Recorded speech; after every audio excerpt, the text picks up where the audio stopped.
আজ তোমাদেরকে অনেক শুভেচ্ছা। প্রতিদিনের মতো আজকেও আমরা আমাদের বিদ্যালয়ে এসে উপস্থিত হয়েছি। আজ একটি বিশেষ দিন, 14ই নভেম্বর, শিশু দিবস। রাষ্ট্রসংঘের নিয়ম অনুযায়ী এই দিনটি বিভিন্ন দেশে বিভিন্ন তারিখে উদযাপিত হয়ে থাকে। আমেরিকা, সোভিয়েত রাশিয়া, চায়না, এই সব দেশপুঞ্জতে মূলত 1 জুন শিশু দিবস পালিত হয়। আমাদের দেশ ভারতবর্ষ, আমাদের দেশে 14ই নভেম্বর এই দিনটিকে আমরা শিশু দিবস হিসেবে চিহ্নিত করেছি এবং প্রতি বছর আমরা এই দিনটিকে সাড়ম্বরে কিন্তু উদযাপন করি, পালন করি। এই শিশু দিবস উদযাপনের সময় আমরা স্মরণে রাখি ভারতের প্রথম প্রধানমন্ত্রী মাননীয় জওহরলাল নেহেরু মহাশয়কে। জওহরলাল নেহেরু শুধুমাত্র প্রধানমন্ত্রী হিসেবে দেশ চালিয়েছিলেন তা নয়, শিশুদের প্রতি তার ছিল অনাবিল স্নেহ। শিশুদের সাথে তিনি গল্প করতেন, শিশুদের সঙ্গে তিনি খেলাধুলায় মত্ত থাকতেন, শিশুদের সঙ্গে থাকতে তিনি কিন্তু খুবই ভালোবাসতেন।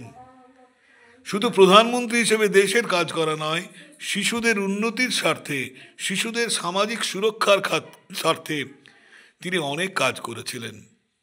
আজকের দিনটিতে আমরা যে বিষয়টি নিয়ে আজকের দিনটা পালন করি সেটাই হচ্ছে শিশুদের শিক্ষায় উন্নতি, শিশুদের মানসিকতার উন্নতি, শিশুদের সামাজিক উন্নয়ন, যাতে করে তারা নিজেদেরকে প্রতিষ্ঠিত করতে পারে এবং সেই সাথে সাথে শিশুরা যাতে সংস্কৃতি এবং কৃষ্টিমূলক কাজে নিজেদেরকে নিয়োজিত করতে পারে, তার শিক্ষা যেন তারা শেখে, তার জন্য এই দিনটি ভারতবর্ষের বিভিন্ন জায়গায় সাংস্কৃতিক অনুষ্ঠান সহ মিছিল সহ পালিত হয়।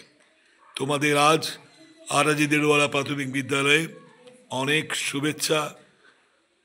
আমরাও পরমেশ্বরের কাছে প্রার্থনা করি তোমরা ভালো হও, সুশিক্ষায় শিক্ষিত হও, নিজের পড়াশোনায় মন দাও, দেশ ও দশের স্বার্থে কাজ করো, সমাজ সেবায় নিজেদেরকে নিয়োজিত করো এবং কৃষ্টিমূলক কাজে, সংস্কৃতিমূলক কাজে নিজেদেরকে নিয়োগ করো। ভালো হও, সুস্বাস্থ্যে থাকো, সুন্দর থাকো। তোমাদের অনেক অনেক শুভেচ্ছা।